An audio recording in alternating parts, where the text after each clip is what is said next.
Buddy Bryan Alvarez here on Wrestling Observer Live. We are here every day, Monday through Friday, noon Pacific 3 Eastern, Sundays 3 Pacific 6 Eastern, Saturday mornings with Jim Valley, 10 a.m. Pacific 1 Eastern, Sundays with Andrew Zarian. And it is a Tuesday here on the show. You know what that means? We got a lot to talk about here today. Lance Storm is going to be joining us in the next segment of the show. And we got a lot to get into, including Raw last night, the Raw Go-Home show for Money in the Bank. It is a wild... I did the math for this coming weekend. And between yesterday and the end of the night Saturday, if you talk about WWE shows, AW shows, and TNA shows, we're at almost 24 hours of wrestling between Monday night and Saturday night. So I wasn't counting. I didn't even count Sunday. I don't know what's on Sunday, but there's got to be something, I'm sure. That's not counting UFC either. If you add in UFC, there's even more. So there's a lot. There's 2 hours of NXT tonight. There are 4 hours of AEW tomorrow. 2 hours of Impact Thursday, and against all odds, probably 3-hour show on Friday. SmackDown, 3 hours on Friday. Worlds Collide and Money in the Bank, both on Saturday. And, man, there's going to be a lot. But we'll get into all of that, plus all of the news. We got breaking news after the break. I'm not making it up either. Breaking news coming up after the break. And plenty of other news to get into as well, including ratings, update on Daisuke Sekimoto, Jim Ross, another WWE departure, probably with more to come, and plenty more. If you want to text Lance and I today, 425-780-7566. That is 425-780-7566. F4W Online, gmail.com, F4W Online, Threads, Instagram, and Cameo. Hey, I got nothing to do this week if you want a Cameo, clearly. F4W Online on Cameo, $10. At Bryan Alvarez, X and Blue Sky. Back in a moment, Observer Live. Just a quick note before this free video. If you click like and subscribe, I'd be very thankful. What was up with this week? Everyone thinking Monday was Tuesday. Well, that was just Everyone? you, sir. Yeah, well, I mean, when it happened, it was like I got all these people that were messaging me going, my God, I thought it was Tuesday too today. It was like something happened with like the moon or something, and it caused everybody to think that Monday was Tuesday. You know what I'm saying? No. It's like, God, am I losing it? Yes. Have you ever lost something and gave up all hope before finding it in an obvious place? Yeah, my mind. I went to go make her the quesadilla, and I opened up the pantry, and there's no tortillas. I looked down on the ground, and there's the package that they used to be in, but there's no tortillas. So I call Hanale over, and she says, well, I didn't know how to close the bag. Uh-oh. So I put them all in a box of light bulbs. I said, why did you put them in a box with light bulbs? Swear to God, she goes, if that box is good enough for light bulbs, it's good enough for tortillas. I said, no, that's not worse. I open the box, these tortillas are hard as a rock. She is so your daughter. Crumbling to dust. It's insane. God. I lost my wallet at the Alamo Dome. The next day, I got a call from an usher that he found it. When I met up with him, everything was still in it. He refused to accept any money from me. Wow. Wow. I once lost my wallet in El Segundo. Lantian says Big Dave's sanity. Wow. Well, I mean, he found it then. It's right there. It's never lost. 99% of the time, no matter where I park, I always know exactly where it is. But there's always that 1% of the time where is my car? Dude. And it's like in a bizarre place. Like, what was going on? All right, Granny, what do we got? We need to buy you a machine that you speak into, and it converts your voice into text. Oh, my God. So you don't have to write it down anymore. Absolutely not. And then I think even better, we put that text into a text-to-voice app and have it read her. Oh, my God. Whatever. Stacy Keebler, her and Tori had a eggnog fight. Just a minute here. Okay. Looks at my page. Then he I looks decided completely depressed over there. Take something from down below. Mind your own business. You're there like... Ray Kinsella builds a baseball field Field on of his... Dreams. Kevin Costner. Baseball. James Earl Jones. If you build it, they will come. Iowa. Oh, all right. You didn't let me finish the question, Brian. No, she's right. Oh, she yells at me.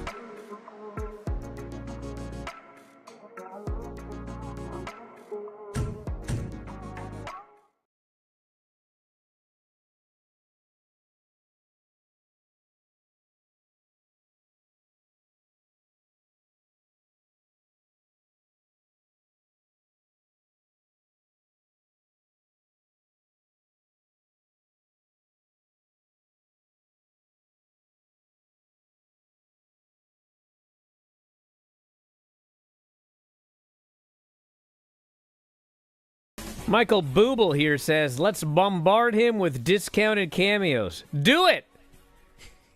You know how much material I got with Michael Booble alone? I could go hours.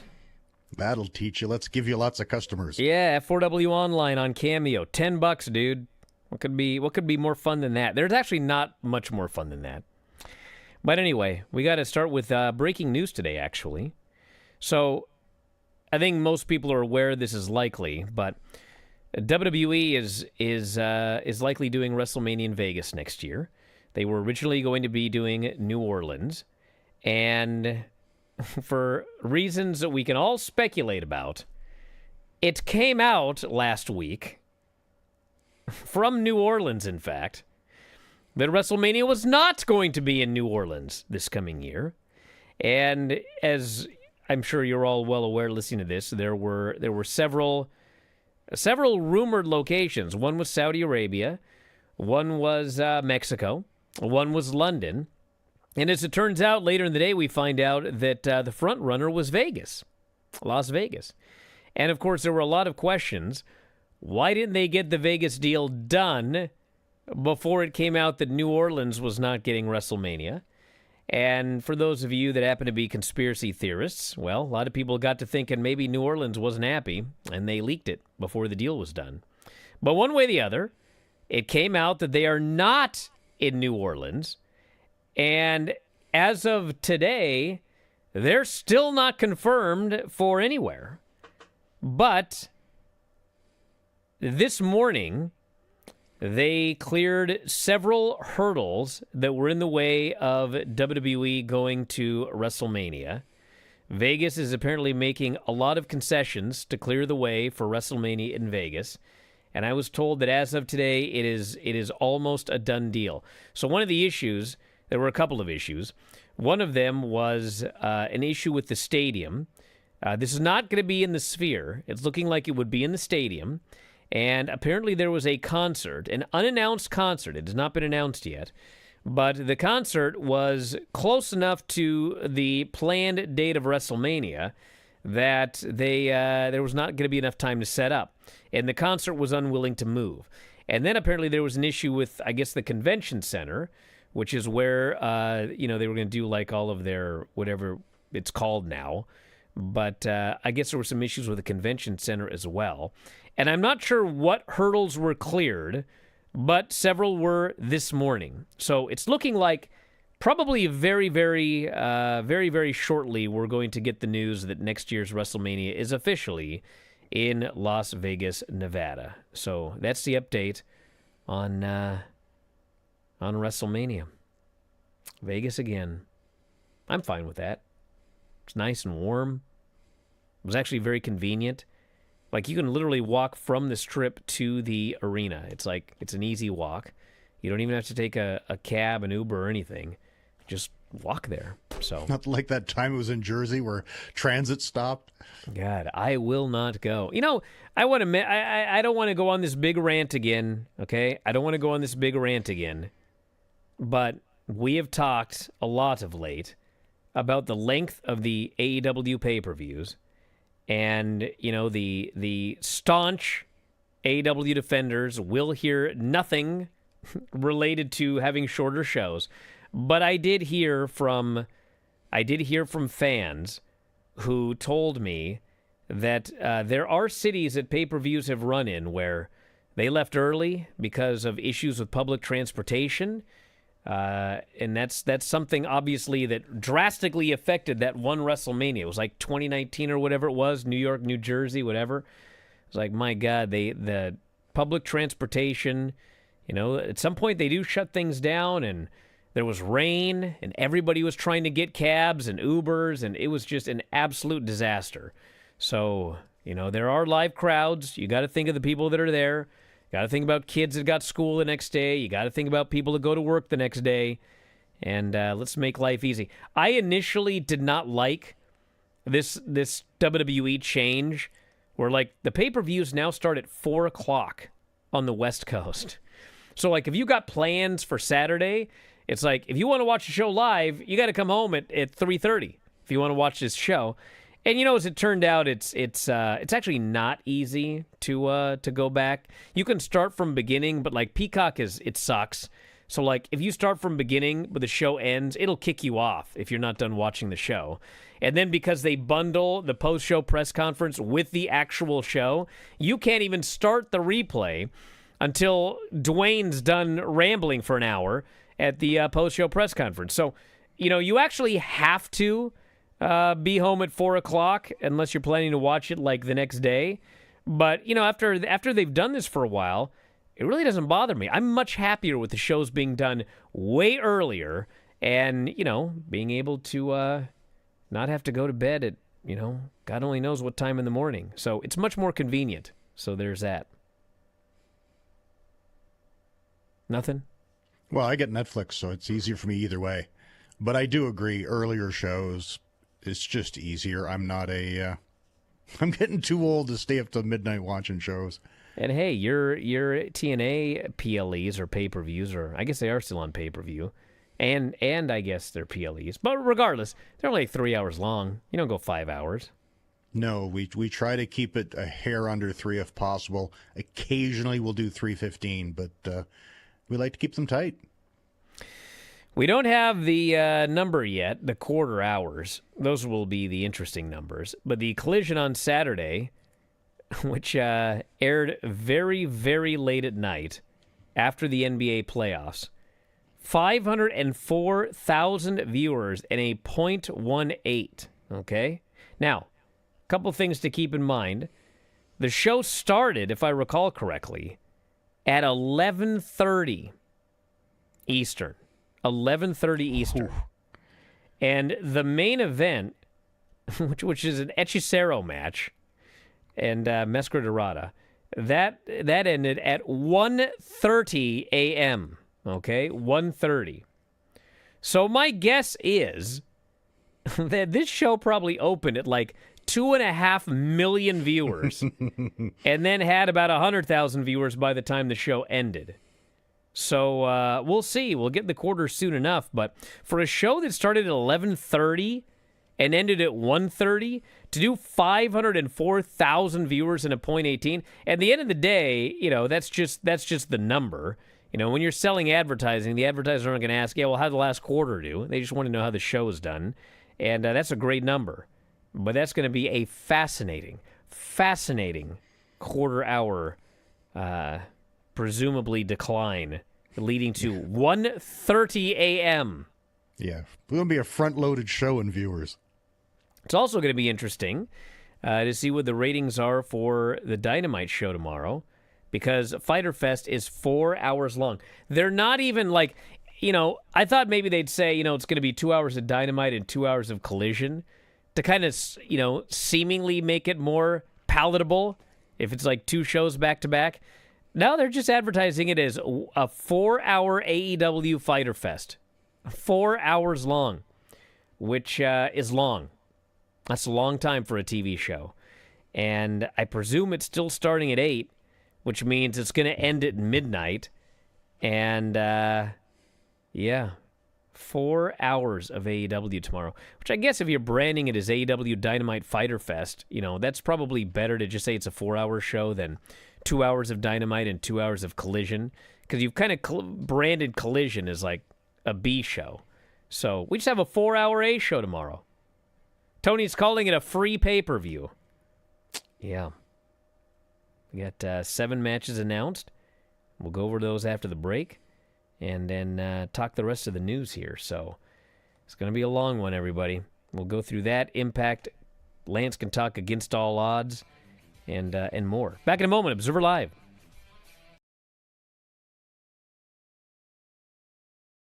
Just a quick note before this free video.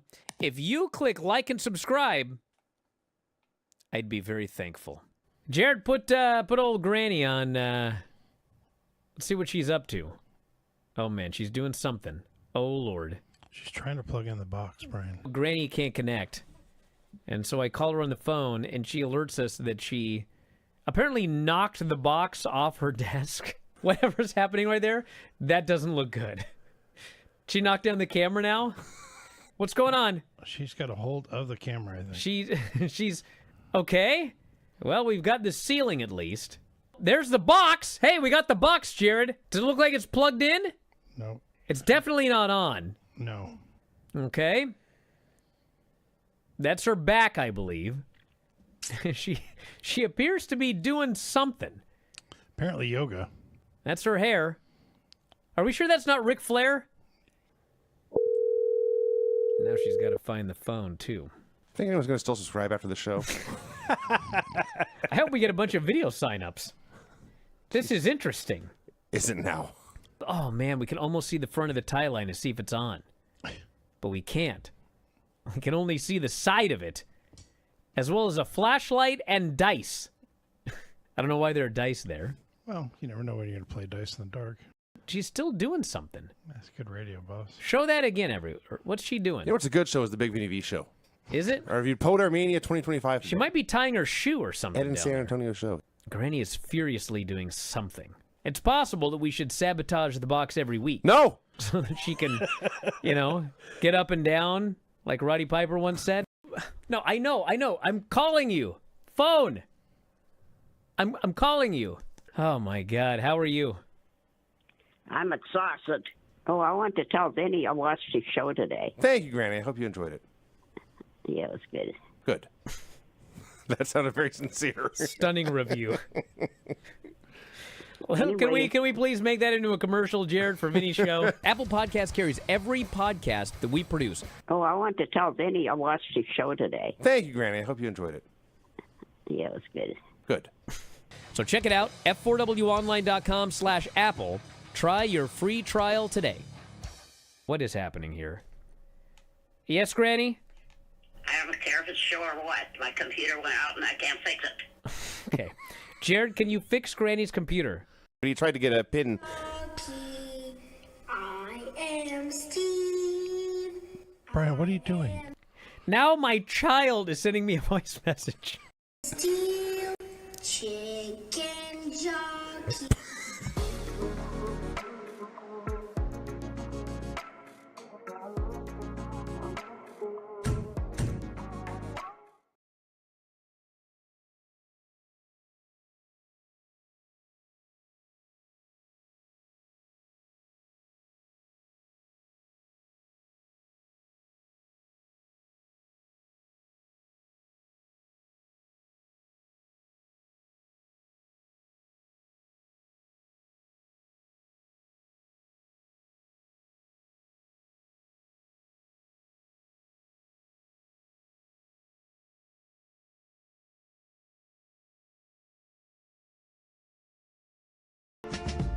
Back in the show, Bryan Alvarez here, Wrestling Observer Live. Lance Storm here. So tonight we got TNA. We got Trick Williams, Mike Santana for the TNA title. We got Miles Bourne, Charlie Dempsey in a rounds match, and Andre Chase, Uriah Connors, and Cale Dixon against Dark State. And the winner of Trick Williams and Santana is going to, against all odds on Friday, to face the Drifter. Elijah. Yes. Yes. Yes. Big important match tonight. NXT, you said TNA.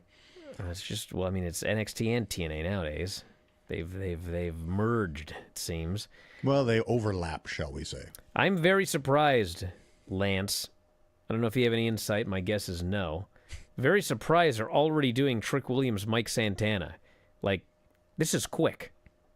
It is. I presume they're going to do some screwball finish, do that Elijah match, and then get back to Trick and Mike Santana. Or Mike's just going to win the title tonight, and Trick's going to the main roster. I mean, that seems very rushed. Like, you need him on the main roster, like, now? You can't just, like... I mean, we've seen a million times. Like, someone's a champion in NXT, and they're also on the main roster. Julie and Roxanne did that for 6 months, for crying out loud. So I don't know what's going on. We'll see. We'll see. But yeah, I would imagine Trick's future will greatly affect what happens this evening. But I'm pulling for Mike Santana. I'm a big Mike Santana supporter. So. Oh, I just got the collision. It was exactly what I thought here. I think everybody thought that. It's not like you're a genius. Although, interesting. This is from Brandon Thurston. So it actually only opened up at about 1 million. And which is actually pretty impressive because, of course, there was an immediate plunge. You know, they lost 300,000 viewers pretty much immediately. And then from there, they lost, in the third quarter, another 150,000. And then they basically, an hour in, they were down to 438,000, which actually is above average for Collision. And they stayed above average all the way until the end. Actually, they stayed above average until 1:15 a.m.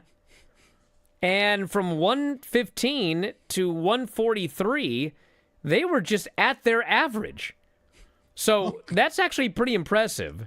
Well, good for them. Yeah, they had 273,000 viewers at 1:43 a.m.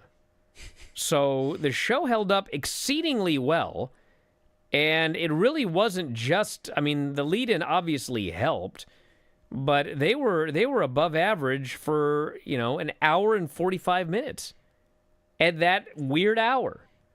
So, yeah, I mean, it was either getting NBA fans to stick around or AEW fans were just like, I'm watching this show come hell or high water. I don't care what time it's on. So that's very impressive, actually. Very, very impressive for that. All right, where were we? You were talking about NXT and the yeah, TNA you got title. a lineup for TNA. You want to do it? Did you find it? Sure. I did find it. Against all odds, Friday in basically Phoenix. I don't know, is it Temp? Is that how you pronounce it? Arizona.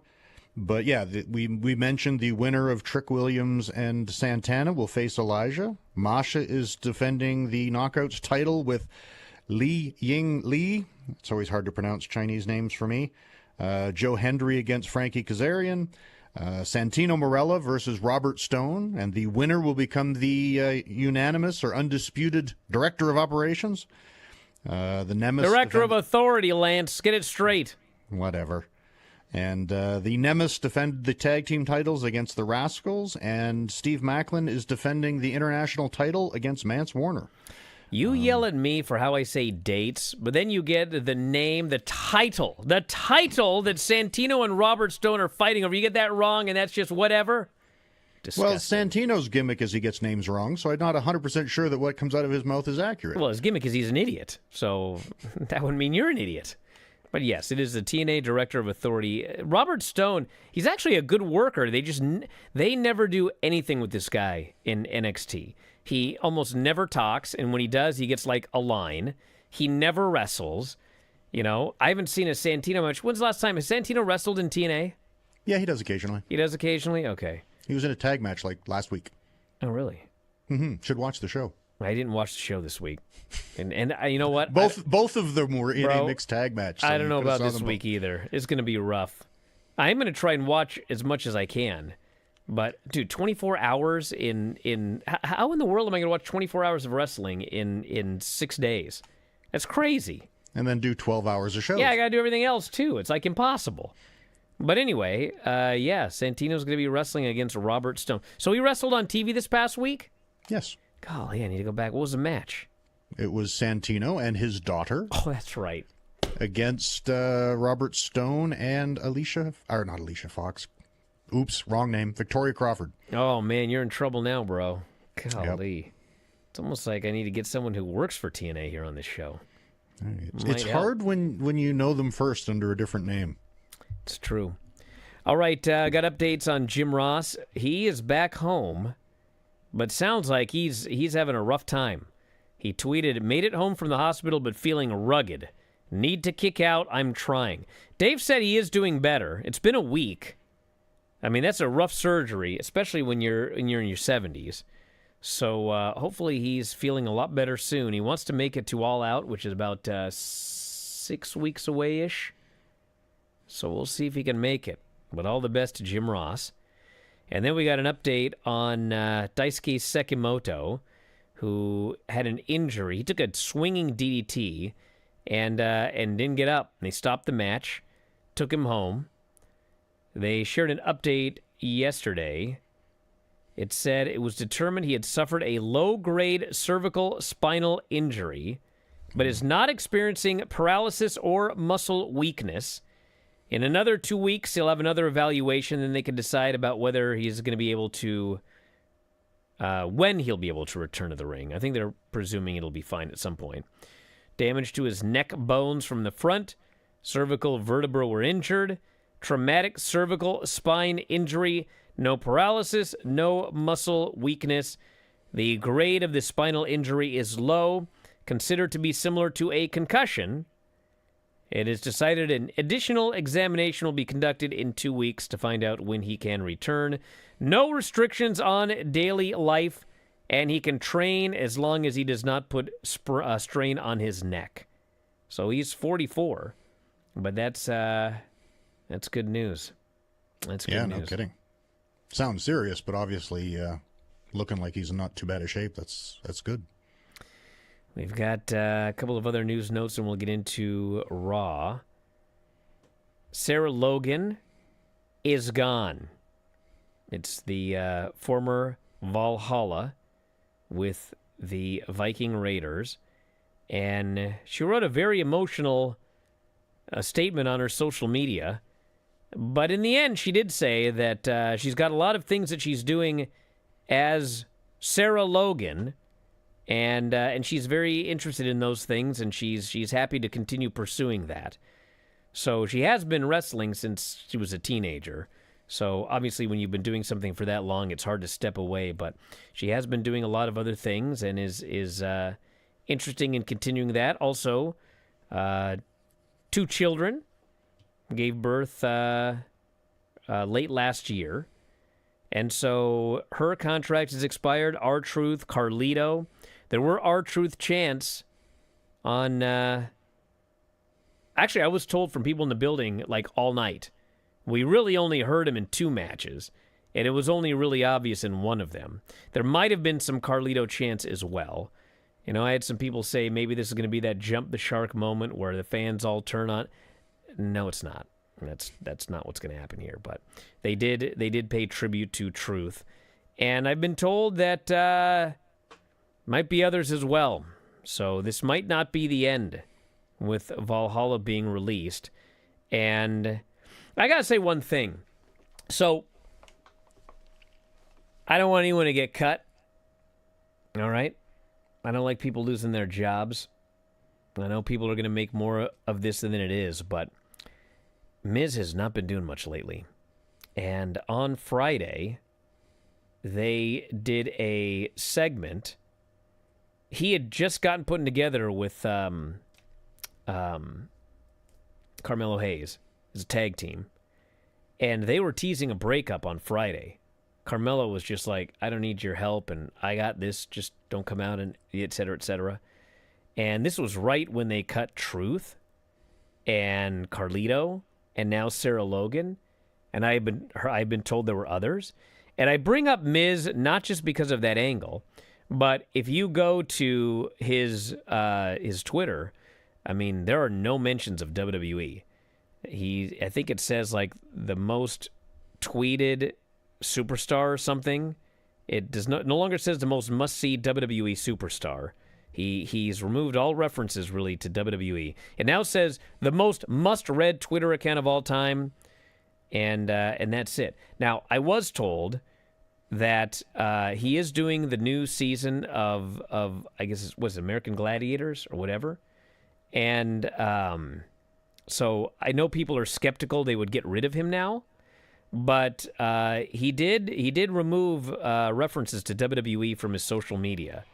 And I just think it would be a pretty lame thing to do to, like, you know, do that if you're not being released when everyone else has been released. So where there's smoke, there could be fire. I will say that. But I guess we'll find out as the week goes on. Back in a moment with more Observer Live. You're clear.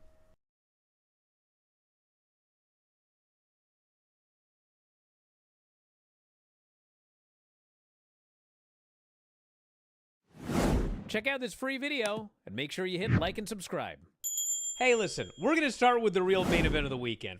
We witnessed with our own eyes Minoru Suzuki versus Butterbean with Dan Severn as the special guest referee. The worst match in the history of professional wrestling. We all knew it was going to be a train wreck. Oh, yeah. I said, this is going to be a train wreck. I want to see this train wreck. I must see this train wreck. I will give credit to Butterbean. Butterbean was very, very fat, and I don't think that he could walk. And he spent a lot of time with DDP. Yes. Did a lot of DDP yoga. Yes. And DDP literally got him back on his feet. Yeah. The entire first round is just like standing there. And the brawling's kind of like, and Suzuki like throws, he finally gives him a good one. How'd you like that one? So Butterbean falls to the ground by holding onto the top rope, squatting down a little, grabbing the middle rope, squatting down a little further, and then he lays on the ground. The crowd's chanting "Fight Forever," which sounds like a horrible idea. Yes. So the ring announcer says, "Ladies and gentlemen, we have just heard from the special enforcer, Dan the Beast Severn. He has ruled that the match is a double countout." And the fans are like, "What? Boo!" And they're all angry. And I'm like, this is the most ballsy match I've ever seen. I heard a rumor that Suzuki was talking to someone before the show about this match. And he was like, "This match, very bad." And the person was like, "Minoru, dude, it's going to be fine. Like, you can do this. You're great. This match is going to end up fine." And Suzuki said, "No." That was it. Okay. And I got in just in time to see Minoru Suzuki versus the Sex Doll. And people were very upset that I did not refer to the Sex Doll by her name. Yoshihiko. I have great respect for the Sex Doll as a non-person because the Sex Doll is not a person. But there's a reason. It's a doll. There's a reason. For sex. Is he going to wrestle a sex doll and have a better match with a doll than he had with Butterbean? And the answer is yes. Emphatically. The Butterbean match exposed the business much more than this match. Yes, in fact it did. The match with the Sex Doll was far more realistic. It was far more believable. It was far more credible. I swear to God, I'm not exaggerating or making this up.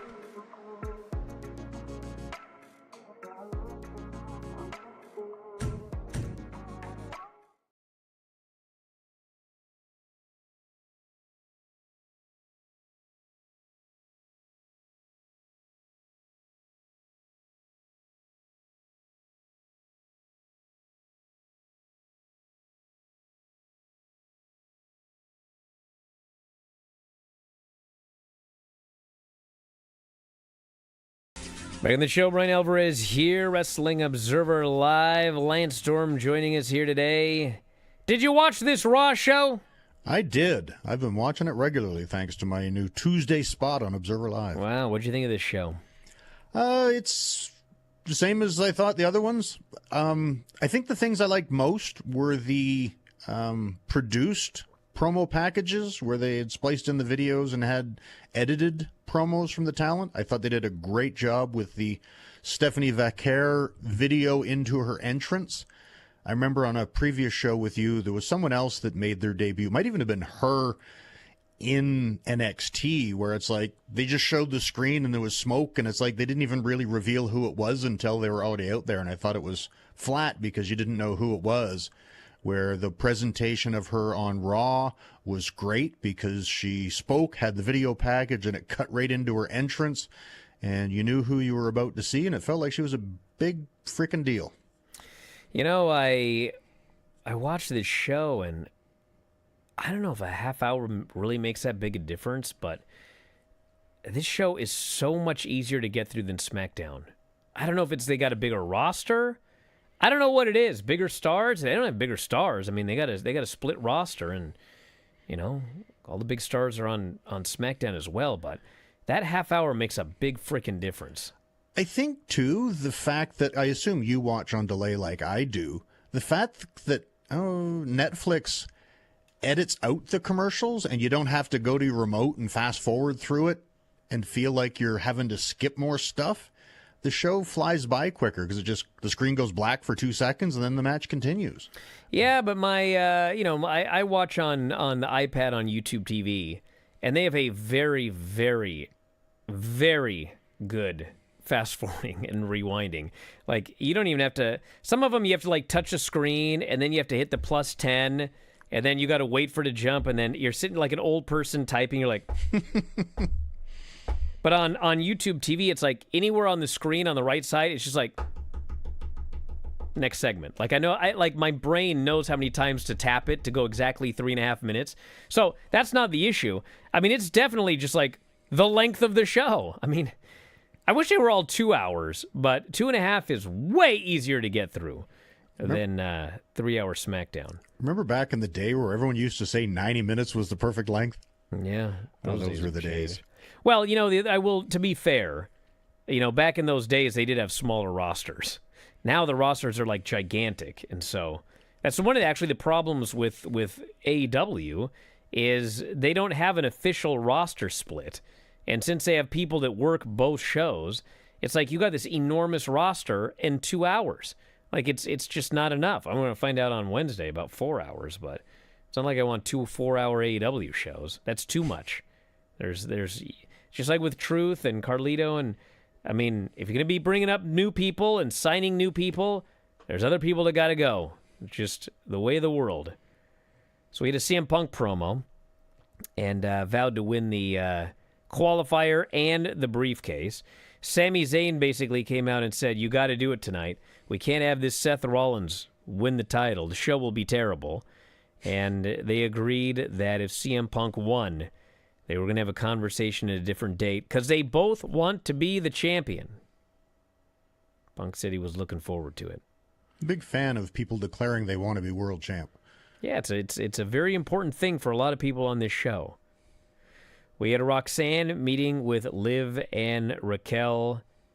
They want nothing to do with her. And then Liv had a meeting with Io and vowed to win Money in the Bank and go after her title. We had Liv, Stephanie, and Ivy Nile Money in the Bank qualifier. And I thought the first part of the match before the break was kind of sloppy and they looked like they were lost half the time. But I thought it was a lot better in the second half. They kind of got on the same page. And Stephanie ended up getting the pin with her finish, which I really don't like that finish. It doesn't it's just there. I mean, it's an incredibly low impact finish. Yeah, if it were like an over the shoulder rack into a backbreaker, at least you're falling from a height. It's like she lifts her up in a package and then puts her knee on her. It's like there's no impact whatsoever. So I don't like the finish, and she's on the main roster now, so like now's your chance. Change the finish. But they still did it. So now Stephanie, and as we found out later, Chad Gable, they're both working double shots, like legit double shots. Not the double shots of 2025 where I work Friday and Saturday. Now you're doing 2 shots in one day, brother. And we suspect Chad Gable's doing a double shot. Yeah, they could put someone under that mask. I was just happy that the women's 3-way qualifier was I believe, the only clean finish on this show. Well, yeah. They got a lot of... happy we got one of those. We had Paul trying to convince AJ not to win tonight so Seth could win, and AJ was like, not happening, brother. Got a lot of teas for Sheamus versus Rusev, which I expect to be quite entertaining. Can't wait for that one. That's a Vinny special. Yeah, mean guy match. He loves those. Finn and JD versus the War Raiders with New Day doing commentary. Yeah, this did have a screwy finish. Roxanne jumped up on the apron, which allowed JD to post Ivar. Finn hit the coup de grace for the pin. And it's kind of, it's one of those deals where the actual cheating was one guy in a tag match attacked another guy in a tag match. But they have this stupid secret rule where even though JD and Finn are both in the match with Ivar, because JD was not the legal man, if he would have thrown Ivar into the post and the ref saw him, that's supposed to be a DQ. The illegal man is not allowed to hit the legal man unless he's breaking up a pin. That's allowed. It's so ridiculous. So this was a screw job finish, even though what it was a guy attacked another guy in a tag match and cost him the match. Roxanne did interfere and distract the man. No, she distracted the ref. So the illegal man... Ivar looked at her and was delayed on the top, allowing... Well, yeah, that happened too. But he still... was looking the wrong way and didn't see JD grab him by the beard and pull him face first into the post. But we still had to distract the referee from JD posting him, which is just bizarre. So anyway, I really like this Ivar. I think he's awesome. That secret rule that you keep talking about, it's always a fun conversation when the NXT people come to TNA and have a tag match, because someone in TNA will suggest a spot and they'll be like coming to me with, "Are we allowed to do that?" I'm like, "Yeah, that's not a rule here. We can do that." They're like, "Oh, okay." It's ridiculous. Yes, we don't have It's like an that old rule. Vince rule, and he's gone, but they still do it. Mm-hmm. We had Becky doing a heel promo, and then Stephanie did a promo, and then Lyra comes out. Lyra has improved dramatically on promos, to the point that I almost want to go back a year and watch some of her stuff in NXT, because, man, back then it was atrocious. It's probably even more atrocious now that she's better. So then Becky comes out, and they just kind of had a back and forth. I don't think we needed this. I mean, we had the big one last week. We announced a stipulation last week. I think this, we could have just had a 2-hour show here and not done this, but they did it. Plus, Becky already had a backstage promo. It's not like we needed a second promo. Penta vowed to win the Money in the Bank. Then Jay and Sammy faced Bronson Reed and Braun Breaker.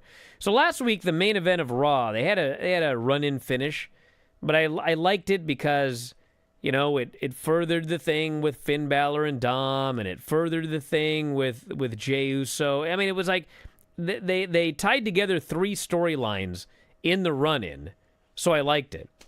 I didn't like this one. It was stupid. They're just in the aisle, and Seth comes out and stomps a dude. It was so stupid. I was like, if you were going to do that, why didn't you do it a minute into the match? Why did you make me suffer through this whole match and then run down and stomp the guy? It's not even like you tried to do it when the ref wasn't. You just stomped him right in front of the ref for the DQ. So that sucked. And then everyone beat up all the baby faces, including Jay. So the storyline, as we'll get to here, is that Jay and Gunther are wrestling this coming Monday on Raw, and Jay is just getting beat up right and left because all he does is try to help other people, and he gets beat up, and he's also got a tag match this weekend. So they're strongly wanting you to think he's going to lose his title to Gunther on Monday. Yeah? Just that, yeah, Sammy and Jay have been watching each other's backs, but Sammy doesn't have anything to lose, where Jay does. So it'll be interesting to see when Jay and Sammy no longer see eye to eye. Then we've got a segment with the Judgment Day, where everyone's calling Finn on this whole deal with Roxanne, and Finn's just blowing it off. Nope, there's no story here. Everything's fine. You'll get used to her. It's all good. And they don't trust him. Raquel and Kairi Sane. This was when we first got I think they were chanting actually for Carlito in this match. But they also did a What's Up chant for Truth. But Kairi got another win. 2 weeks in a row, Kyrie's got a big win. So I wonder if they're setting her up for maybe the winner of Becky and Lyra. I assume Sunday. more than anything, they're trying to make up for the inadvertent loss she had to take after Zoe hurt her leg. Yeah, they did that last week. Well, I'm giving her a couple to make up for the fact that they probably didn't want to beat her at all yet. So we had interference from Liv and everything, and it failed. Crowd was very much in the last few minutes of this match. Karrion tried to talk Sammy into being a bad guy. Sammy said, I'm not a bad guy. Karrion said, maybe you're, I think you're wrong, but I might be right. We had Jay backstage. This is when Gunther basically gave him the speech. You're doing too much helping all these people. You're selfless in a selfish business, and it's going to cost you that title. But although he did say that the world title was very personal to him, so he appreciated all the effort that Jey Uso put into defending it. Nice of Gunther. He'll be a babyface someday. They actually were teasing going babyface with him like about a year ago now, and then plans change. AJ, CM Punk, and El Grande Americano in the Money in the Bank qualifier. This was where we got We Want Truth chants. But it's not like they hijacked the match, because like 2 minutes later we had This Is Awesome and CM Punk chants and everything like that. So Punk goes for the GTS. He's completely out of position, has to do that wacky cartwheel to get in the right position to make a cover. Gets yanked out of the ring by Braun and Bronson. Jay and Sammy, of course, run down. They get killed. AJ goes for the springboard. Bronson bonks into him. AJ then hits the springboard high cross on everybody outside. And then, like I was talking about this last night, I still haven't figured this out. Grande starts loading his mask, and it's like way in the back, you can't even see it. He's just loading his mask. And Michael Cole notices it, and you can see that he's about to call attention to it, but then he just like goes silent. And so I thought, okay, well, they'll acknowledge it after it happens. Nope. He headbutted AJ out of midair. I don't think they ever mentioned the loaded headbutt. It was bizarre. And then they just moved on. So, I mean, quite frankly, they did. Why do we even need to check for the loaded mask? The referee's checking before the match, and it's like, it's a no DQ match. He can load his match with a cement block if he wants to. But everybody beat everybody up afterwards. The heels stood tall. So it looks like they're kind of alternating. Babyface stand tall last week, heels stand tall this week. But a heavy heat angle to end the show. And we'll get some thoughts from Lance after the break. Observer Live.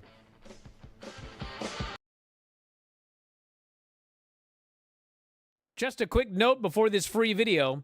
If you click like and subscribe, I'd be very thankful.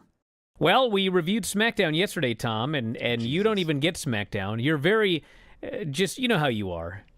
Fine. Whatever. I don't care.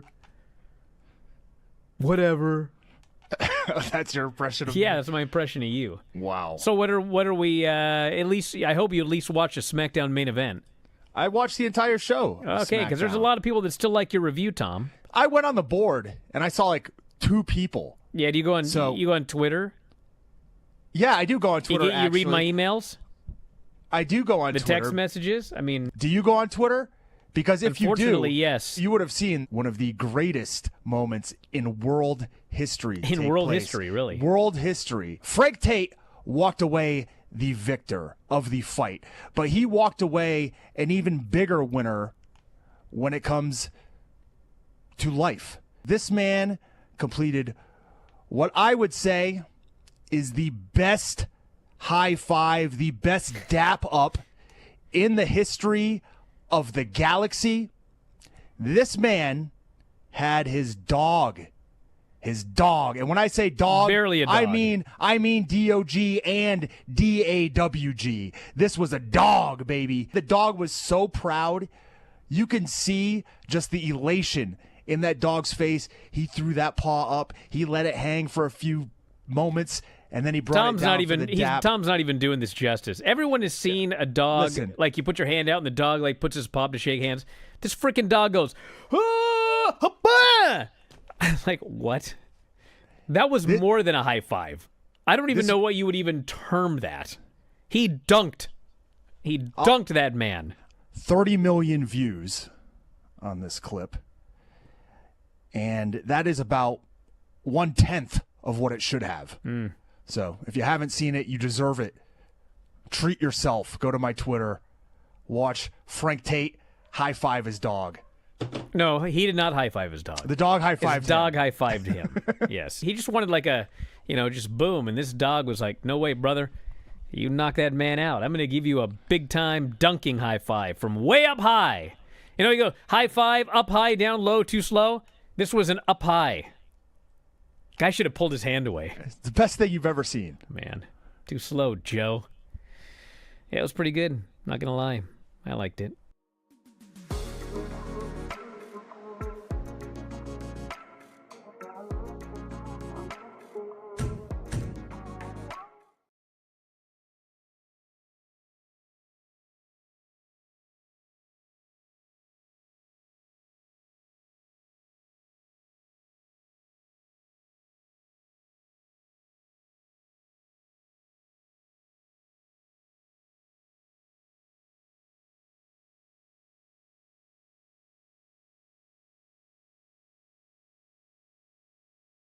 So I was alerted that what is it? American Gladiators? Mhm. Is that what Miz is doing? American what you said. Gladiators, right? That's what you said. Well, the irony is that American Gladiators is taping in London. Oh. That takes place in a couple of weeks.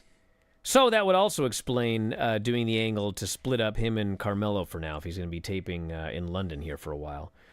So we shall see. But any other thoughts on Raw? No, I wish there were a few more clean finishes, but on the whole, a good show building to Money in the Bank. All right, tonight, I think we went over what we have for NXT tonight, but Fyter Fest, should mention that before we go, 7 matches. Hopefully they announce more, because that's a lot of time. Kenny Omega, Mascara Dorada, Claudio, and Brody King for the international title in a 4-way. John Moxley, Mark Briscoe in a father fight. We'll see whose dad can beat up whose dad. FTR versus Atlantis Jr. and Templario. Tony Storm and Mina Shirakawa versus Sky Blue and Julia Hart with Mercedes on commentary. Roosh Dralistico and the Beast Mortos versus Commander Kevin Knight and Mike Bailey. Tekla's in-ring debut. And the Hurt Syndicate will speak. So that's the lineup for Fyter Fest on June 4th. And tonight it is the Brian and Vinny and Granny and Craig and Sean show. And if you would like to follow along, we are watching Mid-South Wrestling tonight. Season 6, Episode 26. And we'll be talking to Granny. So that's coming up tonight for subscribers, WrestlingObserver.com, as well as Apple, Spotify, YouTube. You can find those at f4wonline.com/Apple, f4wonline.com/Spotify, f4wonline.com/YouTube. Easy to find. So check those out. Or the main site at f4wonline.com. So Lance, thanks as always. Callers and listeners, we'll talk to you next time, Wrestling Observer Live.